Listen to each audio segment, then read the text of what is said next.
एक प्रोप्स जो जा रहा है उसके ऊपर इतनी फायरिंग की जाती है कि उंगली टेकने को जगह नहीं, तो उसमें कितनी हमारे भाई शहीद हुए होंगे, देख लीजिए आप। वहाँ पर मिलिटेंसी बहुत ज्यादा है, वहाँ पर अलग अलग वहाँ के ग्रुप बने हुए हैं। ठीक है, लोकल मिलिटेंट हो, वो कई बार से नहीं आते। अम्बुश क्या होता है कि कोई टुकड़ी जा रही है, उसके ऊपर घात लगा के एक्शन करना मिलिटेंटों के द्वारा, वहाँ का अम्बुश और वहाँ की आईडी, जो आपने आरडीएक्स की बात की, जैसे पिप्पा होता है, घी का पिप्पा टीन होता है, उसके अंदर आरडीएक्स भर के, उसके अंदर नट की लिए डाल के, और पुड़िया थे, एक पुड़िया के पास में वो दबाई हुई थी। तो मैं पीछे वाली पार्टी में था, मेरे आगे मेरा दोस्त था सुरेश, वो आगे वाली पार्टी में था। तो वो सेट किससे की हुई थी? वो सेट की हुई थी जैसे मोटरोला सेट होता है, जो प्रेशर होता है ना, उससे उसका कनेक्ट था कि ये प्रेस की जाएगी और प्रेस करते हो चाल जारी कर देगी, और जिससे वो ब्लास्ट हो जाएगा, उसकी रेंज में जितने भी हमारे जवान आएंगे सभी को खत्म कर देगी वो। तो जैसे ही वो बंदा वहां पर पहुंचा, बंदा पहुंचते ही, उस दिन किस्मत हमारी बटालियन की थोड़ी अच्छी थी, नहीं तो कम से कम 8-10 आदत उस दिन हमारी जानी थी। तो जैसे ही वो सुरेश भाई वहां पर पहुंचा, उस आईडी के पास ट्रैकिंग डॉग भी निकल गया उसके ऊपर से, माइन डिटेक्टर होता है वो भी उसके ऊपर से निकल गया, पता ही नहीं लगा। लेकिन जब वो सुरेश उसके पास पहुंचता है तो वो प्रेस कर दी, मतलब जो प्रेशर था मेट्रोल लगा उससे उसको प्रेस किया गया, जिससे प्रेस होने से वो चाल जारी। नमस्कार दोस्तों, मेरे पास बहुत सारे मैसेज आ रहे थे कि मैं फौजी भाई का इंटरव्यू करूं, और फौजी भाई जो देश की सेवा करते हैं, उनका दर्द, उनकी खुशियां, उनका कैसा जीवन होता है, मैं वो आप तक साझा करूं, उनके विचार। तो मेरे साथ है जाट रेजिमेंट से रिटायर्ड हमारे अजीज़ संदीप कुमार देशवाल जी। संदीप भाई, बहुत बहुत स्वागत है आपका। धन्यवाद देवेंद्र भाइयों को, संदीप देशवाल की राम राम। और ज़्यादा से ज़्यादा इस चीज़ को बढ़ावा देना है, और अगर मेरे मुंह से इस इंटरव्यू के दौरान कोई भी गलत शब्द निकल जाता है तो अपना बच्चा, अपना दोस्त, अपना भाई समझ के माफ़ करना, और इस वीडियो को ज़्यादा से ज़्यादा शेयर करने की कोशिश करना। आप जब 18 साल के हुए थे, मुझे पता है आपका व्यक्तित्व के बारे में, आप सिर्फ 18 साल के हुए थे, आप फौज में ज्वाइन कर लिया आपने, आर्मी में आपकी जॉब लग गई जी। 18 साल के होते ही एक छोटा सा बच्चा, जैसे दाढ़ी मूछे तक भी नहीं थी आपके, और एक ऐसा जुनून कि भाई आपको आर्मी में ही जाना है। सबसे पहले ये बताइए कि ऐसा जुनून आपके अंदर पैदा कहाँ से हुआ कि आपको आर्मी में ही जाना है? देखिए देवेंद्र जी, सबसे पहले मैं आपको बताना चाहता हूँ कि मैंने 10वीं 99 के अंदर की थी, और उस टाइम कारगिल वार था, और उस टाइम इतना, मतलब देश के अंदर इतना जुनून था कि हर बच्चा जो छोटा, जो कुछ बुद्धि रखता है उस टाइम, थोड़ी सी सोचन शक्ति अगर कोई भी रखता है, तो उसके दिल में देशभक्ति के एक इतना, मतलब जज्बा था उस टाइम। क्योंकि मैं टीवी के ऊपर या जो भी हमारा माहौल था, जो भी आसपास गांव में बातें करते थे, तो कारगिल की ही बातें की जाती थी, देशभक्ति की बातें की जाती थी। बिल्कुल। तो हमने जब 10वीं पास की, और 10वीं पास करने के बाद हम कॉलेज के अंदर गए, तो 99 में ही 10वीं की थी। तो वहाँ से मेरा एक जो पहला रुझान हुआ था कि मुझे अपने देश की सेवा करनी है, चाहे किसी भी रूप में हो, और इससे बेटर मैंने कभी, मतलब ये सोचा नहीं कि सबसे अच्छी जो चीज़ मुझे लगी अपने देश की, अगर मैं किसी तरह से सहायता कर सकता हूँ, तो एक फौजी की लाइफ। बिल्कुल बिल्कुल। और आपने 17 साल आर्मी में जॉब की? देवेंद्र भाई जी, मैंने 17 साल और 7 दिन मैंने भारतीय सेना की सेवा की है, अपने देश की सेवा की है। और जैसे आपने बताया कि कम उम्र के अंदर ही मैं जॉब पे लग गया था। हम, जैसे हमारा एक ग्रुप था, हम, मेरे और भी साथी थे, एक साथी और है जितेंद्र जी, वो भी मेरे साथी, हम दोनों एक साथ ही ज्वाइन किया, एक ही साथ हम रिटायरमेंट हुए, एक ही पलटन के अंदर हमने नौकरी की, 6 जाट के अंदर हमने नौकरी की। तो वहां पर जो एक माहौल था ना देवेंद्र जी, उस टाइम अपना जो भी एक संगठन था हमारा सभी दोस्तों का, तो सभी का एक ही, जैसे गांव के अंदर रुझान होता है, तो हमारे गांव के अंदर उस टाइम फौज का बड़ा अच्छा रुझान था। किसी दूसरे के बारे में हम सोच ही नहीं पाए कि हमने टीचर की जॉब करनी है, पुलिस के अंदर जॉब करनी है, नहीं, जैसे माहौल क्रिएट था, तो हमने वही चुना और उसमें हम सभी दोस्त जितने भी मेरे गांव के जो मेरे साथी थे, जो मेरे साथ पढ़ते थे, खेलते थे, हम तकरीबन फौज के अंदर ही है। आज वाले युवा भी इस चीज की ओर ध्यान दें कि आज सरकार ने देखो एक अग्निवीर योजना चला दी है। जी जी। ठीक है, तो आज गांवों में वो क्रेज नहीं है जो आज से 18 साल पहले 15 साल पहले था, वो आज क्रेज नहीं है। तो इसके बारे में क्या कहोगे, ये इस अग्निवीर योजना को अब आर्मी में कितना इफेक्ट पड़ा है कि भाई 4 साल की नौकरी, बच्चा आगे क्या कमाएगा, क्या यहाँ पर 18 साल का बच्चा 22 साल में वापस आ जाएगा क्या? देखिए देवेंद्र जी, मैं इसकी निंदा करता हूँ अपने विचारों से, जहां तक मैं सहमत हूँ और जितना मैं सोच पाता हूँ एक फौजी होने के नाते, मैं इसकी अपनी तरफ से निंदा करता हूँ। बाकी सरकार है, देखो उसने कुछ अच्छा ही सोचा होगा, लेकिन मेरी तरफ से मैं इसकी बहुत निंदा करता हूँ। अगर एक फौजी जीवन सो कि मैं ये बोलना चाहता हूँ कि इससे संघर्ष भरी जीवन में, फौजी लाइफ से संघर्ष भरा जीवन कोई भी लाइफ नहीं होती। और उस लाइफ के अंदर अगर एक बच्चा 4 साल के लिए जाता है, अगर वहां उसके साथ कोई मिस हैपनिंग हो जाती है, उसके परिवार के को क्या कोई जवाब दे पाएगा इसके लिए? बिल्कुल बिल्कुल है इसके तो लिए कोई भी, मतलब ये जो 4 साल में ना ही तो उसकी पेंशन बन रही वहां पर, ना ही उसको कोई बेनिफिट मिल रहा है। और एक देश के यहाँ ये मानते चलो देश के अंदर काम आया वो बच्चा, देश के अंदर शहादत दी, अपने देश के लिए कुर्बान हुआ। लेकिन मैं आपको आपके चैनल के माध्यम से बताना चाहता हूँ, मैंने बहुत से फौजियों के घर पे गया हूँ जिनके बच्चे ने शहादत दी है, बाद में एक भी नेता, एक भी मंत्री, कोई भी कार्यकर्ता, कोई भी समाज, जहां तक मैं समझ पा रहा हूँ, मैंने देखा है, कोई एक भी जाता हो तो बता दीजिए आप।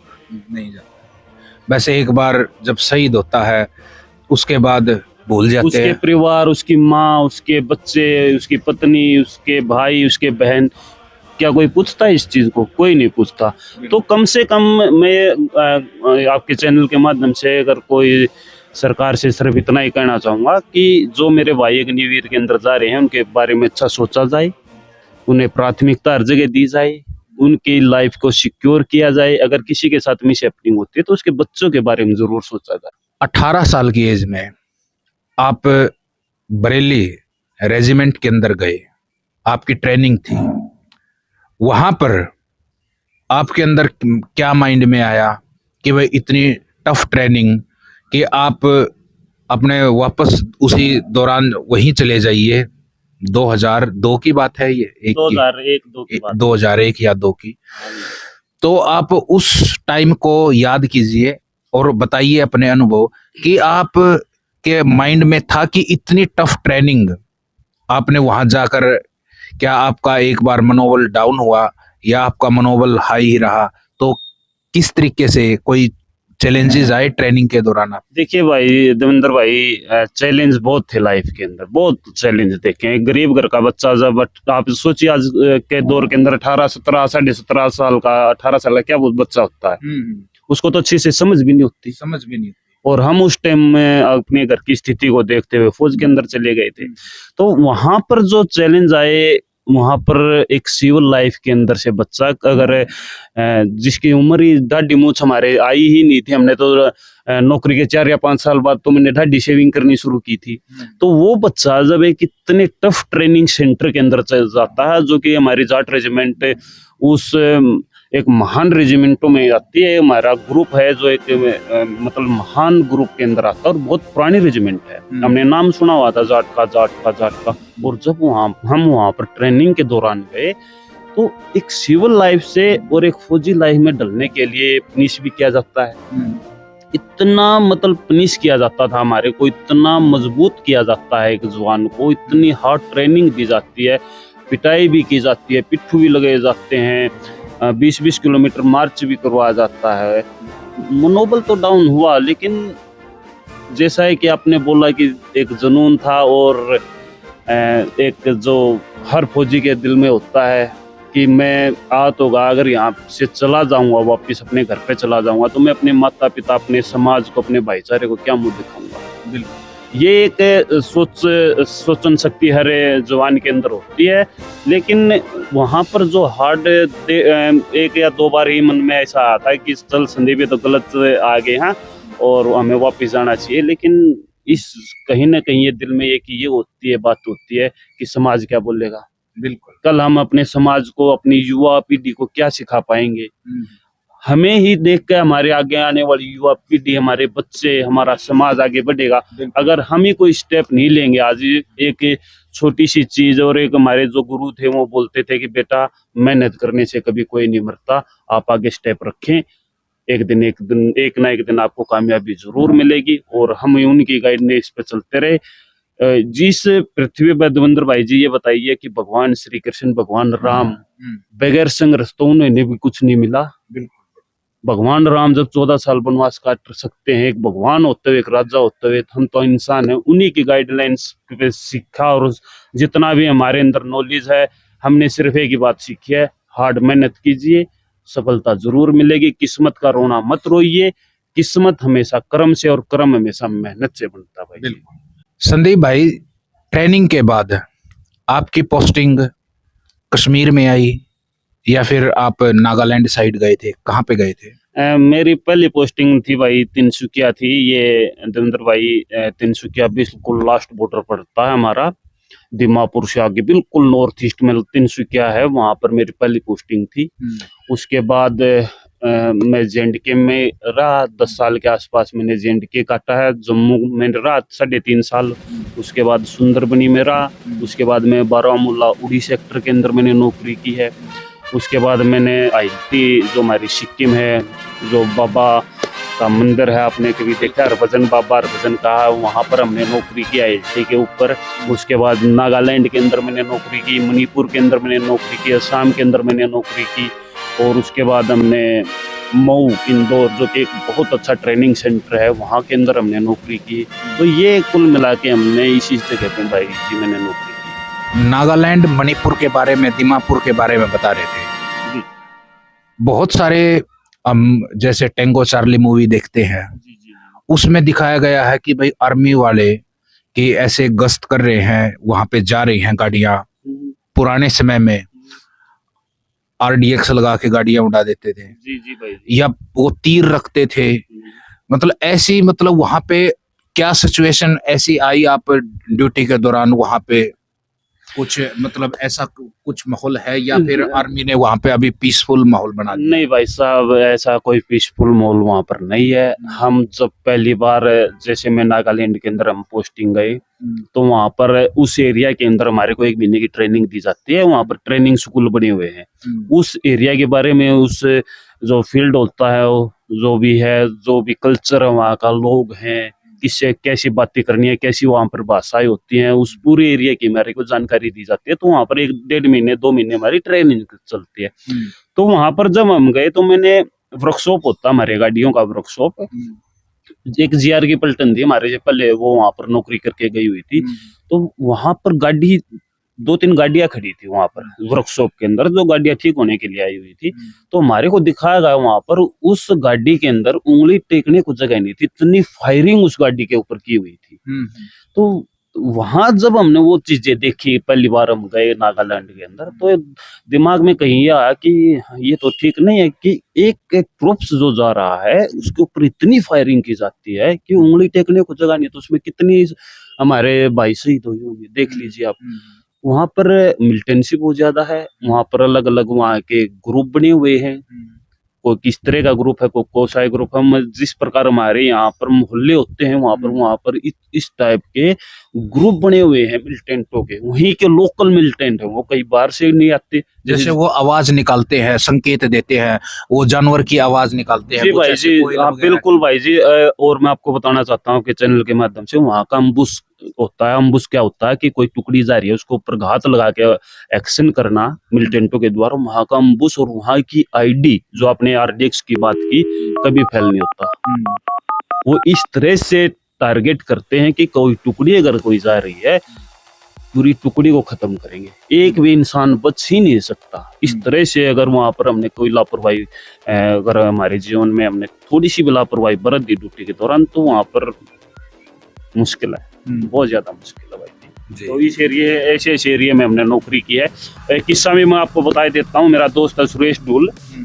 वहां पर होता क्या था भाई जी, जैसे हम जाते थे तो जो हमारे पीछे वाली पार्टी है, कानबाई जिसे बोला जाता है, तो उसकी सर्चिंग के लिए रोड पार्टी सर्चिंग की जाती है। तो जैसे हम सुबह सुबह वो सर्चिंग की जाती है, तो जब हमारा रास्ता पूरा क्लियर हो जाता है तो वहाँ पर क्या होता है, फिर गाड़ियों को बताया जाता है कि आप मार्च कीजिएगा, रास्ता क्लियर है हमारा।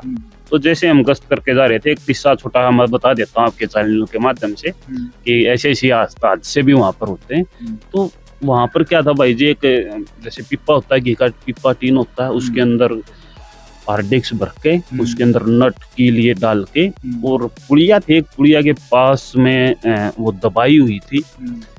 तो मैं पीछे वाली पार्टी में था, मेरे आगे मेरा दोस्त था सुरेश, वो आगे वाली पार्टी में था। तो वो सेट किससे की हुई थी, वो सेट की हुई थी जैसे मोटरोला सेट होता है, जो प्रेशर होता है ना, उससे उसका कनेक्ट था कि ये प्रेस की जाएगी और प्रेस करते हो चाल जारी कर देगी, और जिससे वो ब्लास्ट हो जाएगा, उसकी रेंज में जितने भी हमारे जवान आएंगे सभी को खत्म कर देगी वो। तो जैसे ही वो बंदा वहां पर पहुंचा, बंदा पहुंचते ही उस दिन किस्मत हमारी बटालियन की थोड़ी अच्छी थी, नहीं तो कम से कम 8-10 आदत उस दिन हमारी जानी थी। तो जैसे ही वो सुरेश भाई वहां पर पहुंचा, उस आईडी के पास ट्रैकिंग डॉग भी निकल गया उसके ऊपर से, माइन डिटेक्टर होता है वो भी उसके ऊपर से निकल गया, पता ही नहीं लगा। लेकिन जब वो सुरेश उसके पास पहुंचता है तो वो प्रेस कर दी, मतलब जो प्रेशर था मेट्रोला का उससे उसको प्रेस किया गया, जिससे प्रेस होने से वो चाल जारी कर गई। और कहीं ना कहीं उसका डाटानेटर थोड़ा लूज रह गया, भगवान की दाद से हमारी किस्मत अच्छी थी, उसके अंदर से ऐसे धुआं निकला।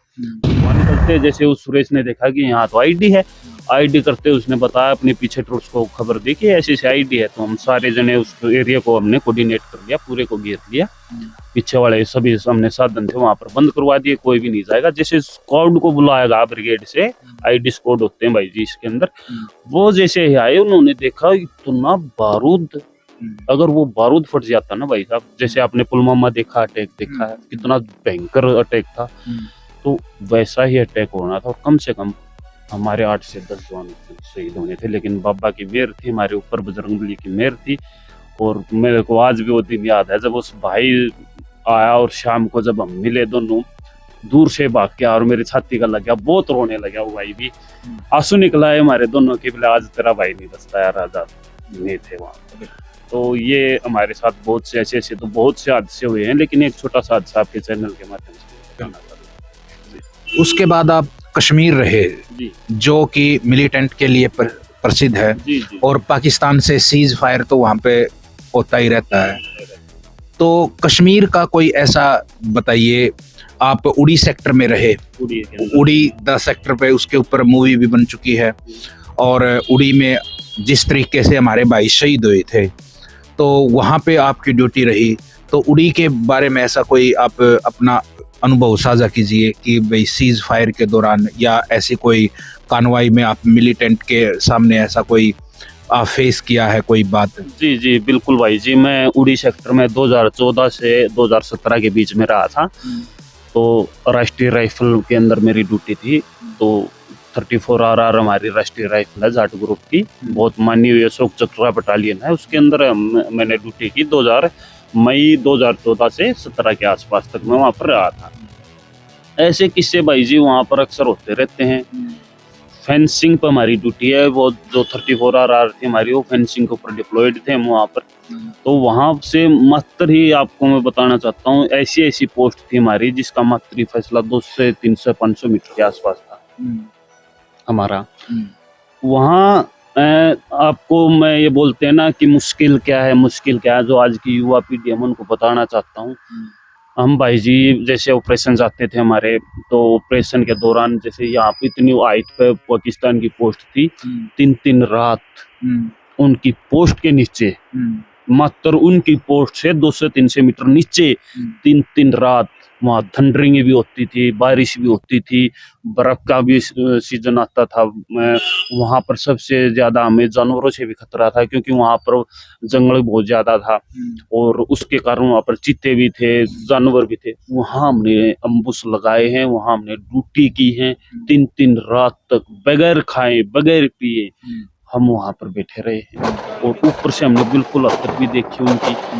वहाँ पर क्या था देवेंद्र भाई जी, जाना क्यों पड़ता था, क्योंकि वहाँ पर बड़े बड़े गैप हैं जहाँ से मिलिटेंसी का क्रॉस होने का डर रहता था, तो हर बटालियन को ये जवाबदारी दी जाती थी कि आपके एरिया के अंदर से कोई भी मिलिटेंट्स क्रॉसिंग नहीं होनी चाहिए। तो वहां पर हमने 3-3 रात भी गुजारी है। उसके बाद फायरिंग के अंदर, ऑपरेशनों के अंदर हम गए हैं। हम मैं ये कहते हैं कि जैसे ऑपरेशन के अंदर मैं बता देता हूँ, कोई भी ऑपरेशन अगर लॉन्च होता है वो इंडिविजुअल लॉन्च नहीं होता, क्योंकि उसके अंदर सभी का सहयोग होता है। किसकी गोली से मर रहा है मिलिटेंट, किससे नहीं मर रहा, उसके अंदर हमारा पूरा कोऑर्डिनेशन जो भी होता है उसका सभी का सहयोग होता है उसके अंदर। तो ऐसे ऑपरेशन बहुत बार, फेंसिंग के ऊपर हमारी ड्यूटी रही। एक भी सिंगल दिन ऐसा नहीं था देवेंद्र भाई मेरी लाइफ का 2014 से 2017 के बीच में एक छुट्टी आ गया तो अलग बात थी, नहीं तो सिंगल एक भी दिन ऐसा नहीं था एमएमजी पोस्ट के ऊपर मैं वहां पर डिप्लॉयड था कि रात को फायरिंग ना हुई। तो आप लोग सोच सकते हैं कि एक जवान, एक किसी का बेटा, किसी का भाई, जो भी ड्यूटी ऊपर डेली फायरिंग हो रही है और वहां पर हम अपने जीवन को सर्वाइव करें, तो कैसा जीवन हो सकता वो। बिल्कुल। अगर 3 साल में वहां पर एक छोटी सी भी अगर हमारे से चूक हो जाती तो जीवन खत्म है। बिल्कुल। और वहां डेली सिंगल दिन आप ये समझिए कि 24 घंटे बुलेट प्रूफ बुलेट, AK-47 सिर के पास, अम्युनिशन रेडी, जूते के सुड़ी खुले हुए, किसी भी टाइम भागना पड़े, किसी भी टाइम में नहीं हुआ। हमने मतलब ये सोच के सोते थे, आधी बार तो जुराब और ये अपनी पहन के सोते थे, जूते भी, अगर कुछ ऐसा हादसा हो जाए तो हमें पोस्ट छोड़नी पड़ेगी तुरंत। ऐसी ऐसी सिचुएशन हमने 3 साल फेस किए हैं। ऊपर से आजकल की जो युवा पीढ़ी है भाई जी, देवेंद्र जी, जो कि फोन के बगैर 1 मिनट भी नहीं रहती। वहां 2014 से 17 के बीच कोई नेटवर्क नहीं था। हमने 2-2 महीने हो जाते थे अपने घर पे बात किए हुए। और जब एक बच्चा, एक किसी का भाई, किसी का पति, किसी का पापा, किसी का बेटा वहां पर है और वो 2 महीने फोन नहीं करे, तो उसके घर पे क्या हालत होगी, ये आपके माध्यम से मैं बताना चाहता हूँ। और आपको बताने की भी जरूरत नहीं होगी। आज तो 24 घंटे ऐसे ऐसे फोन में लगे रहते हैं। हमने 2-3 महीने हमने फोन नहीं किया। और उस टाइम हमने नौकरी की है देवेंद्र भाई जी, सिर्फ आपके पास भी मैंने बहुत से खत लिखे थे। बिल्कुल। आज भी शायद वो आपने संभाल के रखे हुए होंगे। तो उस टाइम के हमने नौकरी की है देवेंद्र भाई, बहुत फेस की हमने ऐसी ऐसी चीजें। और सुंदरबनी का किस्सा मैं बता देता हूँ आपको। पेंशन आने वाले, हम डेट आई हुई पेंशन की, ऑपरेशन लॉन्च हो गया, 4 मिलिटेंटों के साथ मुठभेड़ हुई हमारी वहां पर, ठीक है। उसके हमारे बटालियन को सम्मानित भी किया गया, साइटेशन दिया गया, हमारे सीओ साहब को अवार्ड मिले, और भी जवानों को अवार्ड मिले, बहुत से जवानों को अवार्ड मिले वहां पर। ये देखिए कि आते आते जो जिसकी पेंशन की डेट आ रही है और खुदा न खास्ता उसके साथ मिस हैपनिंग हो जाए तो क्या सोचा जाए। देखिए ऐसी ऐसी जगह हमने अपनी नौकरियां फेस की हैं। बहुत ILT के अंदर, जैसे सिक्किम में आपको बताना चाहता हूँ कि 21,000-22,000 के ऊपर हमारी पोस्टें थी, जहाँ पर ऑक्सीजन बिल्कुल कम थी, जहाँ पर अगर हम एक रोटी खा ले, रात को अगर रोटी खा के कोई जवान सो रहा है और उसको एकदम खून की उल्टियां लगे, तो कितनी ऑक्सीजन के अंदर हमने वहां पर भी नौकरी की है। द्रास में -20 डिग्री तक तापमान पहुंच जाता है, ऊपर -30 तक पहुंच जाता है, तो उसमें भी ड्यूटी करते हैं, इतनी इतनी बर्फ हो जाती है, उसके बाद भी वहाँ खाने को और किल्लत होती है। तो ऐसी नौकरी भी आपने की है, तो उस समय तो कैसे हालात फेस करते होंगे कि भाई सामने से मिलिटेंटों का भी डर है और पाकिस्तान आर्मी का भी डर है, और फिर आप वहाँ पे ड्यूटी भी कर रहे हैं। तो देखिए भाई साहब देवेंद्र, मैं आपको बताना चाहता हूँ 20-20 फुट बर्फ पड़ जाती है, 20-20 फुट, और ड्यूटी पोस्ट छोड़ नहीं सकते हम। तो मैं तो ये बोलता हूँ आज की युवा पीढ़ी से, जिसने कारगिल युद्ध से नहीं सीखा ना, वो उसने कुछ सीखा ही नहीं है। देखिए टॉप पे थे वो, बिल्कुल टॉप पे, और हम बिल्कुल नीचे। लेकिन एक कमांडिंग ऑफिसर थे, जितने भी सीओ साहब थे, जो भी जवान थे, एक ही आदेश था सभी को, भाई अपनी पोस्ट वापिस लेनी है, कैसे भी लेनी हो जाए। ये अपनी पोस्ट वापिस लेनी है, चाहे बटालियन खत्म हो जाए, लेकिन हमने करना क्या है, आज कल सुबह तक अपनी पोस्ट लेनी है। और वो ली जाती थी, सिर्फ एक ही माइंड था कि करना है, किस तरह से करना है, कैसे करना है, करना है। कैप्टन विक्रम बत्रा जैसे देखिए आप लोग शहादत की कितनी सादत मैं वीर। आर्मी से मैंने देवेंद्र भाई जी जीवन के अंदर एक ही चीज सीखी है,